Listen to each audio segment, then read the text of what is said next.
Story 1. Most people think of their backyard as the safest place outside their home. It's familiar, controlled, a small patch of space that belongs to you. Maybe it's where you grill in the summer, let your dog run around, or sit outside late at night when you want a little quiet. There's something about stepping into your own backyard that makes your guard drop almost instantly. You don't expect anything strange to happen there.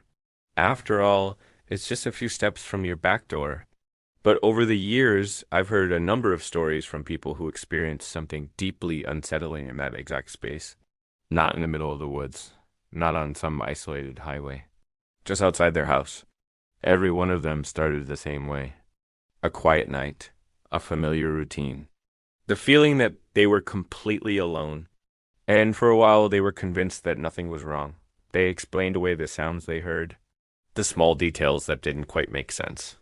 The strange feeling that something wasn't quite right, because when you're sitting in your own backyard, your mind automatically searches for normal explanations.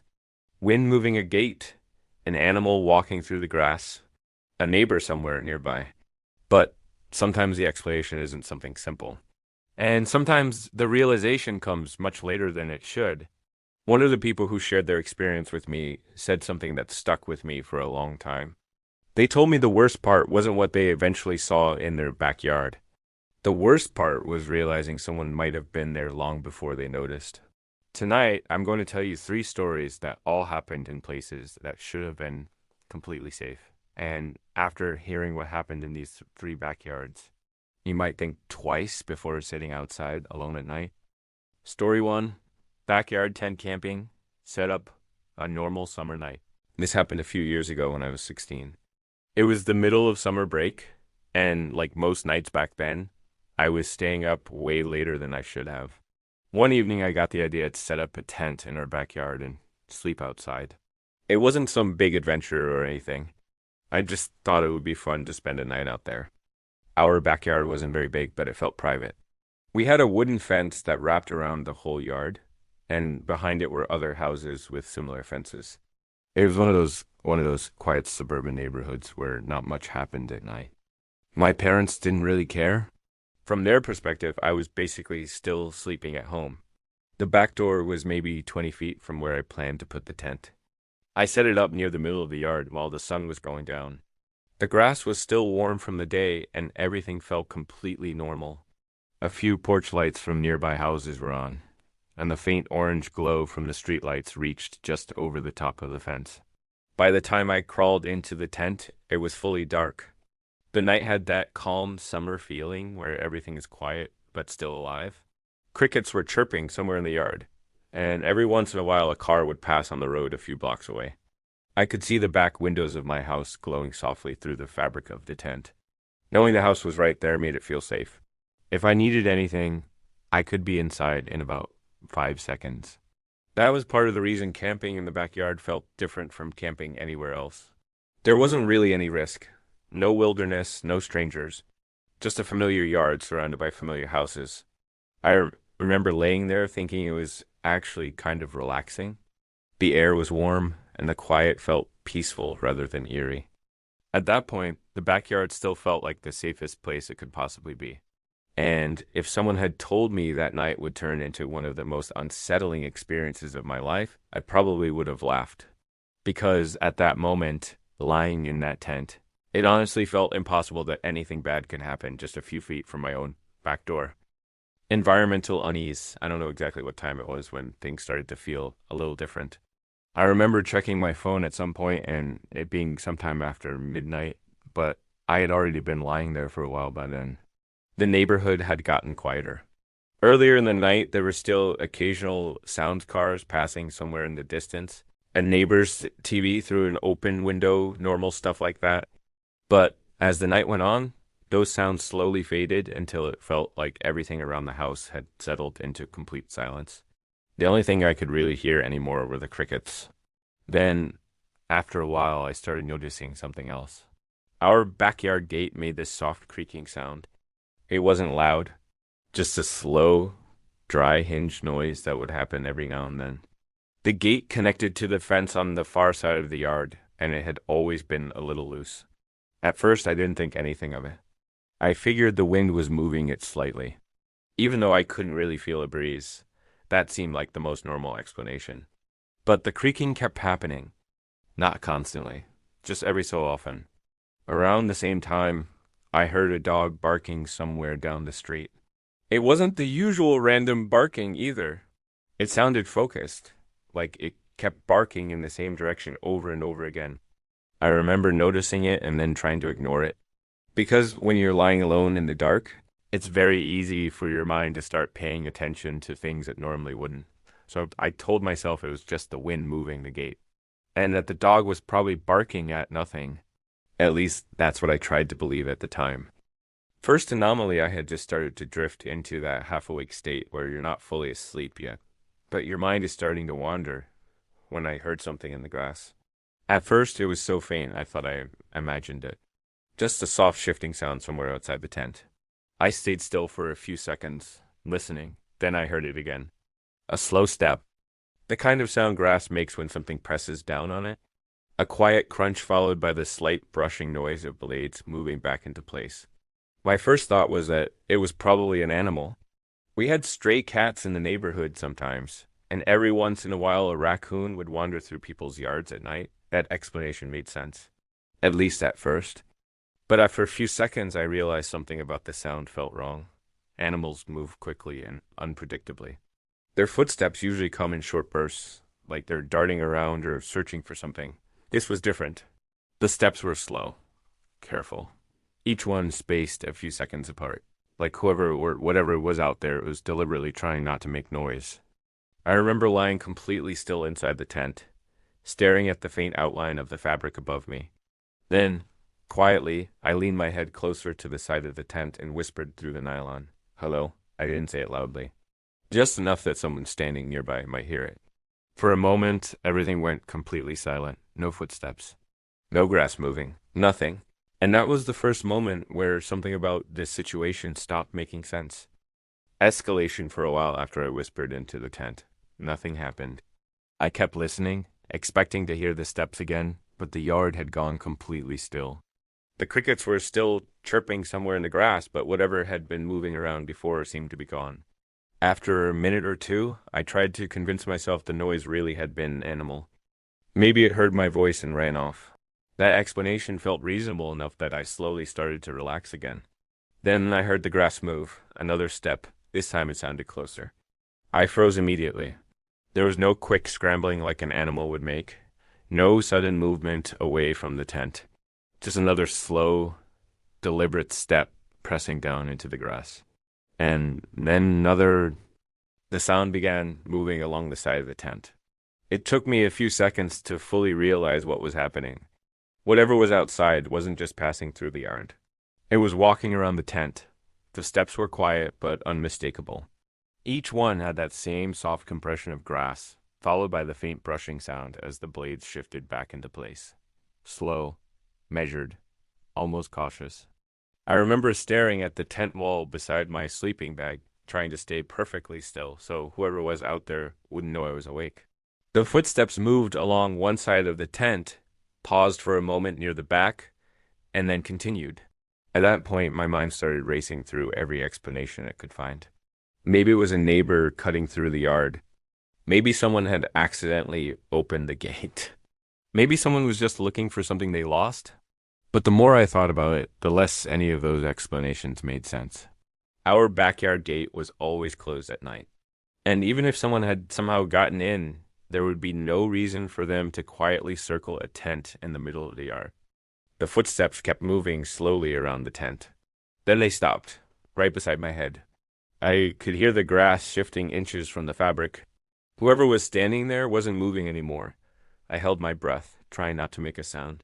And that was the moment I realized something that made the entire situation feel much worse. No one in our neighborhood should have been inside my friend's backyard at that hour, but someone clearly was. Peak threat moment, I stayed completely still, hoping that whoever was outside the tent might just walk away. For a few seconds, nothing moved. Then the fabric beside me shifted slightly.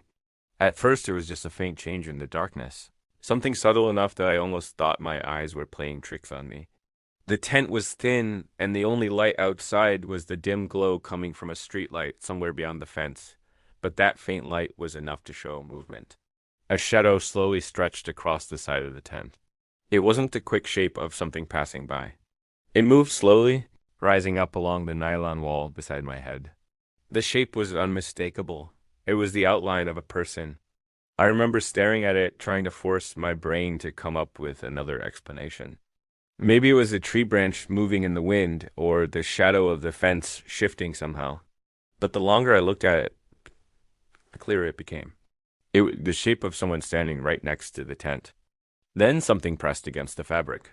At first, it was just a small dent in the nylon, pushing inward near where my head was lying. A moment later, the shape became clearer. 5 separate points slowly pressed into the side of the tent. Fingers. A hand was resting against the outside of the fabric, only inches away from my face. And in that moment, any doubt I still had disappeared. Someone was standing in my backyard. Escape and lingering uncertainty. The second I saw those fingers pressing into the tent, something in my brain just snapped into panic. I didn't stop to think about it. I shoved my way out of the tent as fast as I could, practically tearing the zipper open, and ran straight across the yard toward the back door. I remember my feet slipping a little in the grass because I wasn't even looking where I was going. All I wanted was to get inside the house. I grabbed the handle, yanked the door open, and rushed inside before turning around and hitting the switch for the backyard light. The entire yard lit up instantly. The tent was still sitting exactly where I left it. The grass looked undisturbed. The gate was closed. There was no one there, no movement, no sound, nothing. I stood there staring out the window for a long time, trying to understand what I had just seen. And to this day, I still don't know how someone got into my backyard, or how long they had been standing there before I noticed. Transition. What makes experiences like that so unsettling isn't just the moment itself. It's the realization that comes afterward, when you start replaying everything in your head and noticing how easily it could have been worse. When people are in their own backyard, they naturally feel safe. It's still part of home.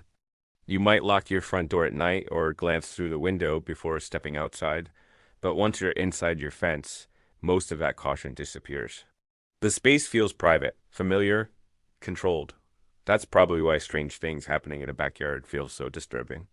Your mind doesn't expect danger to already be there. You expect threats to come from outside the property, from somewhere far away. A dark road, an empty parking lot, somewhere unfamiliar. Not from a place you've walked through hundreds of times. But sometimes that sense of security is exactly what allows something unsettling to unfold without being noticed right away. The person in the next story experienced something very different, but the feeling afterward was almost the same. Because while I heard footsteps moving around my backyard, the next person didn't hear someone walking at all. They heard someone calling their name. Story 2. Setup. Quiet late-night routine. This happened to me about 2 years ago, during a period when my work schedule had me getting home pretty late most nights. I worked long shifts, and by the time I got back to the house, the neighborhood was usually quiet and mostly dark. I developed a small routine after work.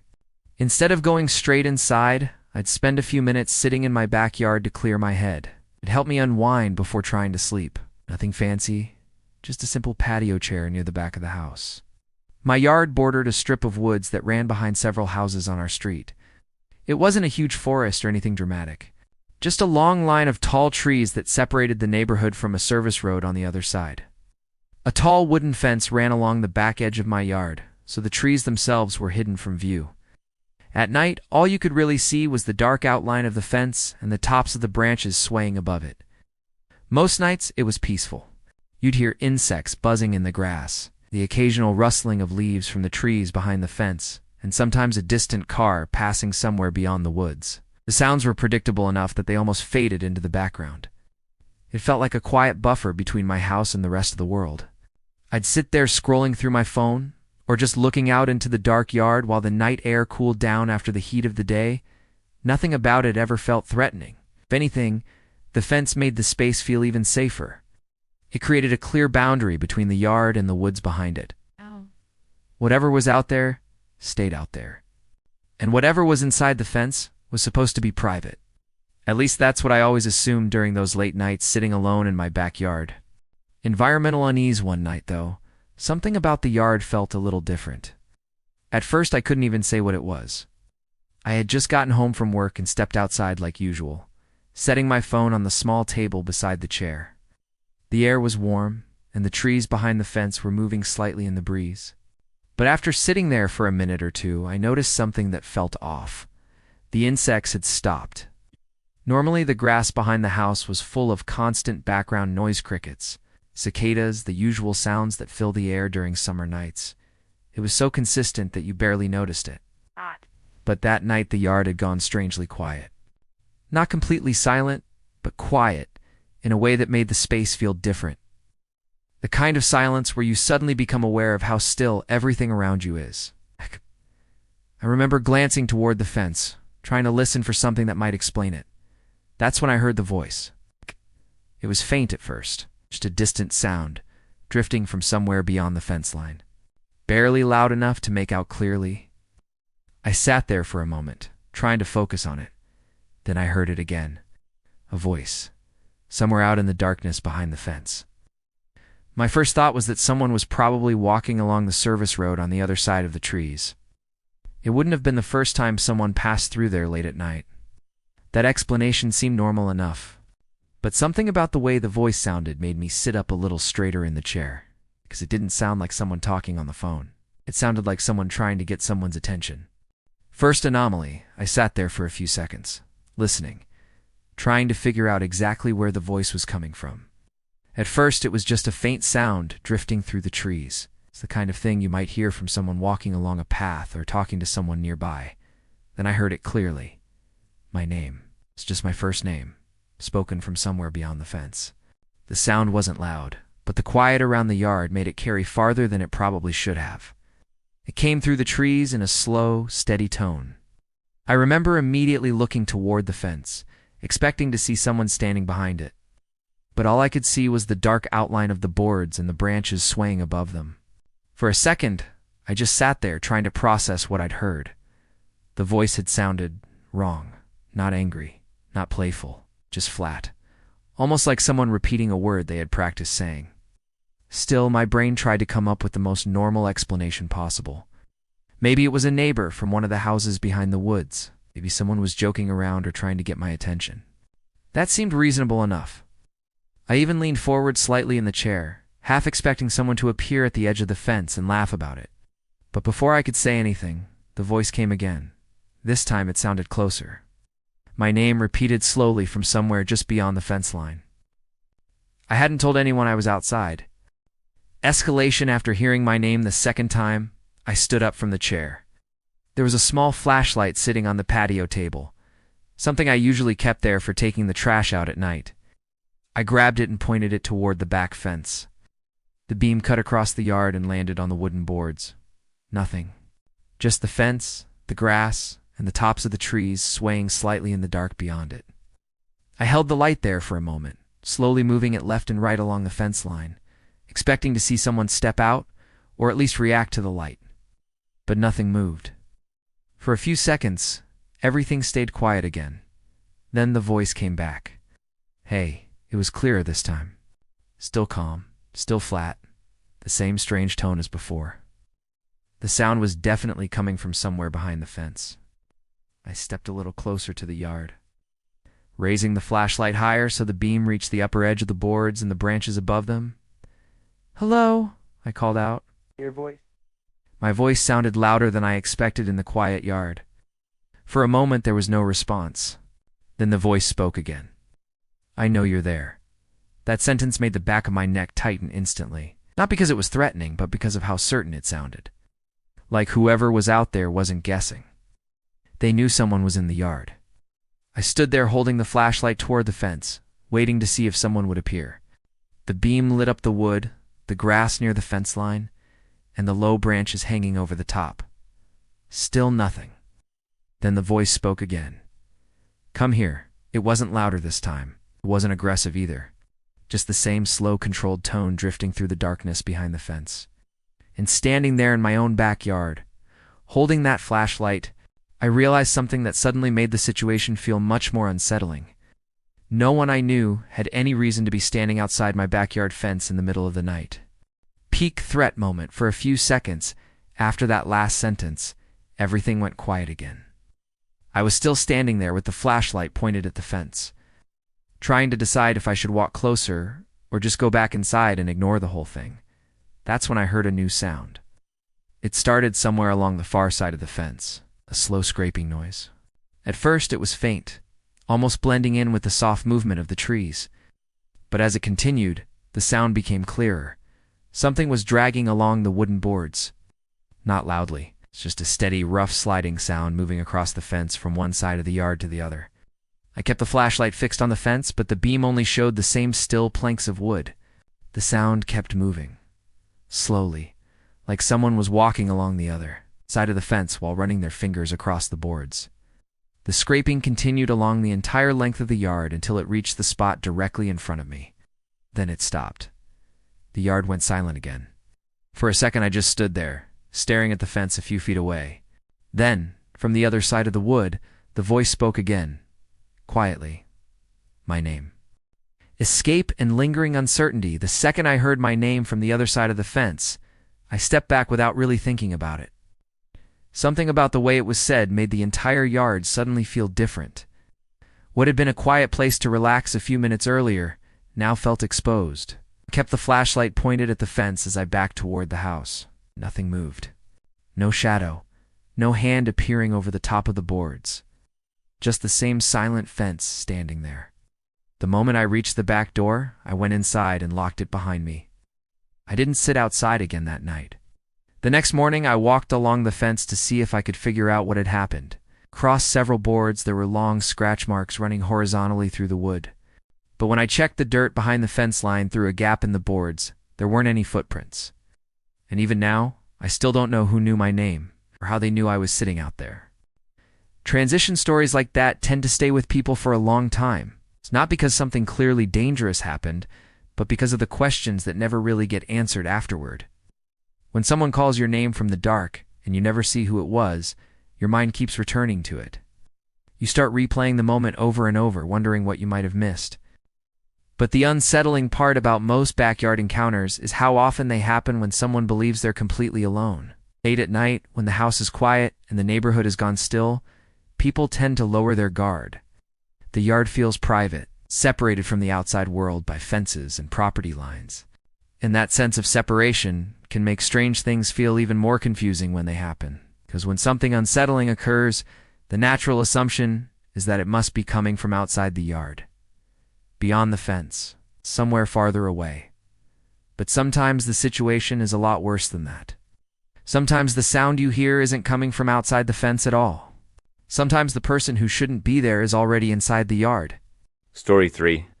Story 3, The Shape by the Shed, Setup. Late night dog walk. This happened to me last fall, on a night that felt completely routine at the time. Before going to bed, I usually let my dog out into the backyard one last time. It was just part of the nightly routine. I'd open the back door, step outside with him for a few minutes, and wait while he wandered around the grass. Our yard wasn't huge, but it had a few things that made it feel a little darker at night than the rest of the neighborhood. There were 3 tall trees near the back fence, and their branches stretched out wide enough that they blocked most of the light from the nearby street lamp. There was also a small wooden shed in the far corner of the yard. It sat right up against the fence line, tucked partially beneath the trees.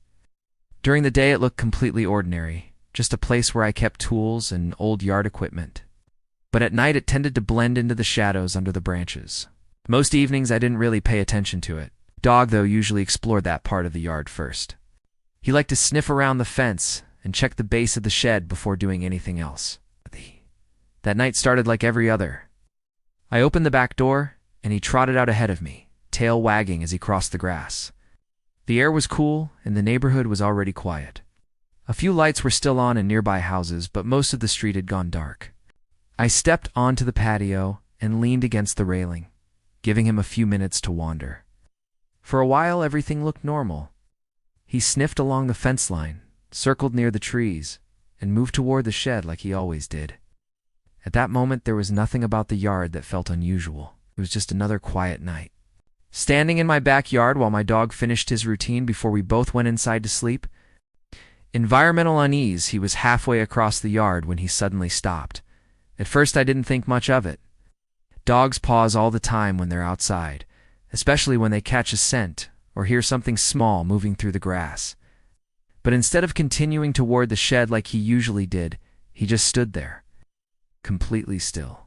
His body was pointed toward the far corner of the yard where the shed sat beneath the trees. I watched him for a moment, expecting him to start sniffing around again. Instead, a low sound came from his throat. It was a quiet growl. Not loud, not aggressive, just a steady warning sound that immediately made me pay closer attention. My first thought was that he had spotted an animal. That happened occasionally. A stray cat might climb along the fence, or sometimes a raccoon would wander through the yards late at night. Probably just a cat, I said out loud, mostly to reassure myself. Normally, if he saw something like that, he'd run straight toward it. But this time, he didn't move. He stayed exactly where he was, staring toward the shed.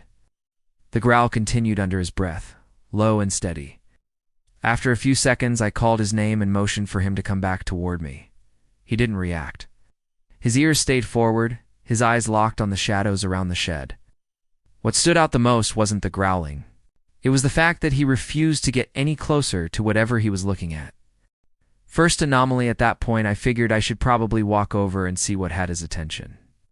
I stepped off the patio and moved a few feet into the yard, keeping my eyes on him while he continued staring toward the shed. The deeper part of the yard was darker than where I had been standing. The trees overhead blocked most of the light from the street lamp down the block, so the area around the shed was mostly shadows. Still, I could make out the general shape of it. The roof line, the fence behind it, the branches above. That's when I noticed something that didn't look quite right. There was a shadow beside the shed. First glance, it looked like it might just be part of the trees. The branches cast a lot of uneven shapes onto the ground and the side of the shed. So dark patches were pretty normal back there.